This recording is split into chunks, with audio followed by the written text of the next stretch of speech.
What's up, true believers? It's your boy, the OGGM. It's about 8 o'clock in the morning. It is the 25th day of November 2022. It's about 64 degrees, sunny and breezy here at Site B with once again a fire warning, because why not? And I'm drinking coffee in a cup that I stole. It's Friday, so it's time to take a look at all the tabletop role-playing game news, bits and bobs, and deep state that we may have missed during the week, and thankfully, there's not a lot. And guess what? Only one of them revolves around Wizards of the Coast. So, hey, that's a good day. Alright, so as we know, about a week or two ago, Artisolian Games announced the official Edgerunners Cyberpunk starter box for Cyberpunk 2027/Cyberpunk Red, the role-playing game. What a long, strange trip my beloved Cyberpunk has been upon. From being one of the most influential role-playing games in the late 80s, early 90s, spawning an entire genre of role-playing games and books and movies and just the whole cyberpunk theme, could all be traced back to a few things, of which Artisolian Cyberpunk 2020 was one of them. It went from one of the biggest games in the world to sort of a gaming afterthought. Occasionally experienced resurgences of popularity, but then it was like, well, all the technology you predicted has kind of already happened, and the future that you talk about, well, we've already gone past those days, and then we experienced a new resurgence thanks to the video game, and a lot of gaming companies were jumping on the bandwagon again, making their own tabletop cyberpunk or cyberpunk adjacent role-playing games. And then it kind of faded again. And then Netflix reached out to Artisolian and Mike Poundsmith and said, hey, we want to do an anime. And Mike said, do you know how much I love this stuff? So we got the Edgerunners anime on Netflix, still the highest rated animated show. Sorry, D&D. And then the weirdest thing happened, which is sort of ironic. Like, within a day of Edgerunners going live on Netflix, there were multiple comments on Twitter and Reddit and Facebook and everything else of people going, this is so cool, how do I stat it for D&D? This is so cool, how do I stat Cyberpunk Edgerunners for D&D? This would make a great role-playing game.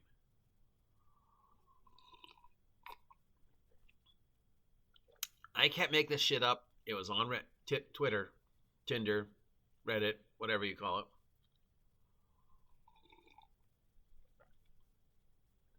Of course, the irony of that comment is there already was a role-playing game. It's called Cyberpunk 2020, Cyberpunk Red, and Cyberpunk 2027, and Shadowrun, and all the other Cyberpunk games that came out between the 90s and now. So, no, you don't have to stat it for D&D because the game already exists. Following the how do I stat Cyberpunk Edgerunners for D&D, Artisolian Games said, hey, you know what?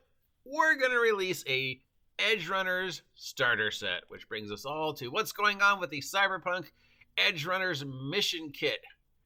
It's the essential rules as well as the lore about the Night City, the Edgerunners team, and more.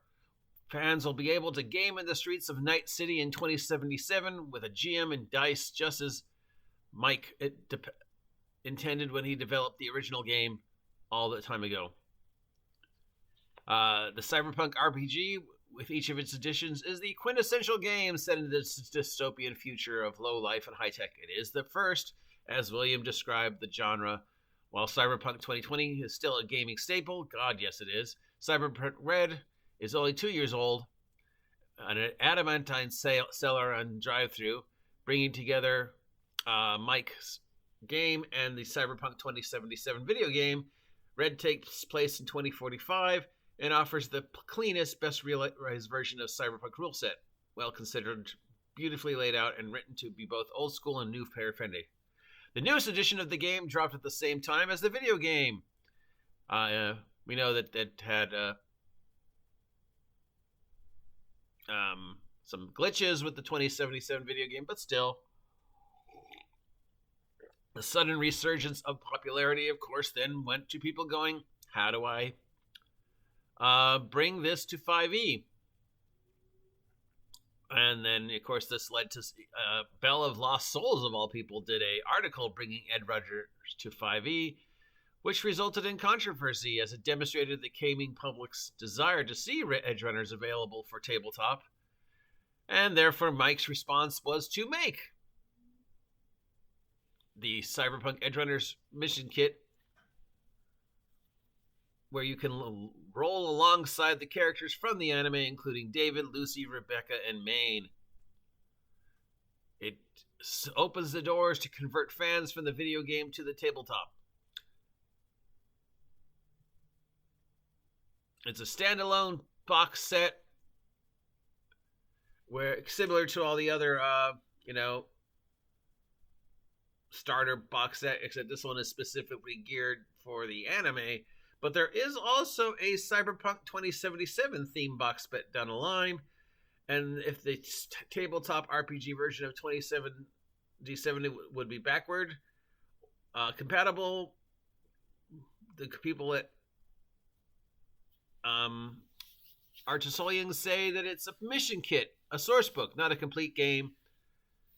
And therefore, we will still see possibly a Cyberpunk 2077. It looks like the Jumpstart kit will be about $30. You'll get a softcover copy of the rule book, a world book, a GM type screen, a dice, some maps, the 6 pre-generated characters, some standees and plastic stand. Everything you need to set the starting going of the Cyberpunk Edgerunners mission kit.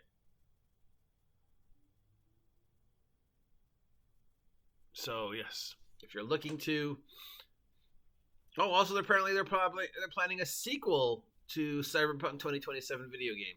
So it looks like Cyberpunk 2027, Cyberpunk Red, and Cyberpunk Edgerunners. Cyberpunk is a thing again. I mean, it never really went away. It just sort of ebbed and flowed. And thanks to Mike Poundsmith and the anime and Netflix, it is experiencing a sudden blooming again, which is leading to a lot of other Cyberpunk games coming out again. Of course, the future predicted by Cyberpunk has come and gone. We have seen a lot of the technology that Cyberpunk predicted come to life. We have seen technology in the world far exceed anything predicted by Cyberpunk. And we've seen a lot of things that they did predict never happened. Still waiting for my flying car. Still waiting for my flying car.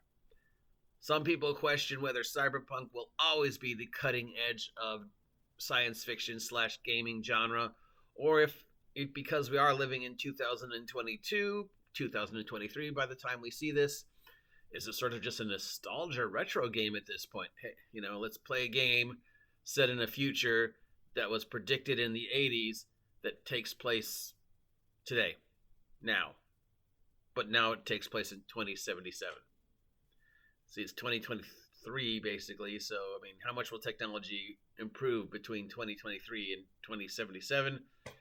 Who knows? I mean, there are a lot of things going on in the medical world with, is the main force of cyberpunk type stuff, cybernetics, for people who have lost limbs or to stupid like that. We know that there are basically external suits that have been created for the military and for doing underwater basket weaving. No, not underwater basket weaving. You know what I mean. Underwater construction and stuff like that, and being able to lift heavy objects and stuff. There's robots now, the robot dogs and the robot companions and Roomba. So a lot of the stuff that Cyberpunk predicted has come true.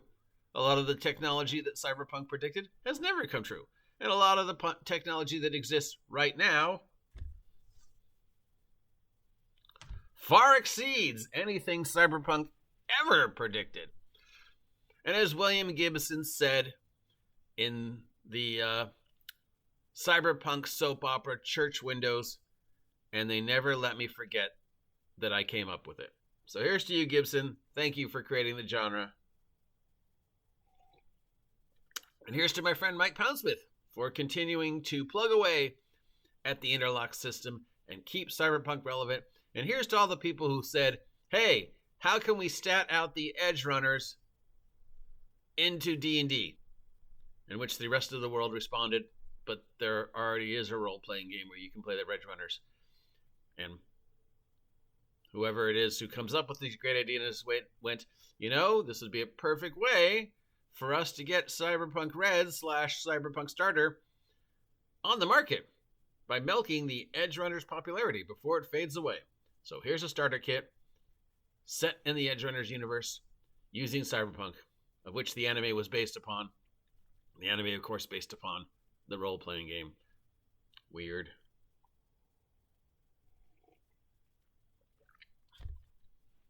And because it's a day that ends in the letter Y, of course, Wizards of the Coast is in the news again. Regarding, once again, the never-ending... what have I got in my eye? Spiderweb. That's still there, isn't it? The never-ending soap opera of TSR 3.5, new TSR, Wonderwork Games, Jason LaNasa versus Wizards of the Coast, and what is going on now? Now there's some speculation that Wizards of the Coast, with all this whole, we're going to be making digital games, and we're hiring people specifically to create the digital video games, the digital role-playing games, putting the digital content on D&D Beyond, the physical content, of course, eventually coming to an end, not because they want to, not because they hate you, because they have to. There's something on my nose. I'm a mess, guys. I'm a mess. There is something on my nose. Looks like maybe the cat. Yeah, you don't care. So I know people are going, oh, they're not going to go digital. They're still going to be making physical stuff, blah, blah, blah. They can't, guys. Literally, they can't. It's too expensive to continue to mass produce physical copies of the books because paper is at a limited. There is 20% less trees now than there were 5 years ago, and that number is continuing. Paper comes from trees. So if there's not as many trees, they can't make as many books. It's just a lot easier and more cost-effective to take Dungeons & Dragons and pretty much every other, genre digital. I mean, most of us only read books on these things now. How many people still buy books from Barnes & Nobles? No, we just download a book and watch it on our tablet. Why do you get cold so fast, Coffee? Why do you get cold so fast? So, yeah. If you go to the deepest corner of the Wizards of the Coast website, you can see positions that they are hiring for and positions that they might be replacing, most of them specifically geared towards individuals who have experience in the digital video interworld aspect. So more and more, it looks like Hasbro is taking Wizards of the Coast / Dungeons & Dragons / their product line into the digital video online multiverse. What does this have to do with Justin LaNasa and TSR 3.5 / new TSR? Well, it has to do with one of the main things, the whole lawsuit nonsense between the two of them is the inevitable fate of Star Frontiers. Where is the Star Frontiers role-playing game that TSR 3.5 claims they created? Who has the rights to Star Frontiers? In talking about digital games and digital games that they're going to make that aren't Dungeons & Dragons related? Could it be Star Frontiers? Could they be doing the same thing with Star Frontiers that Pathfinder did with Starfinder? You make a completely different game to try out new rule systems, and then you make the other game based upon the rule system. Because, that's what Pathfinder did with Starfinders. They released Starfinder to get to see how people liked the change in the rules while still being a completely different game. And then when people said, yeah, they really like the rules, they said, okay, these are going to be the rules for Pathfinder 2nd Edition, which is what Wizards of the Coast should have done with 4th, as I keep saying, as a topic for another time.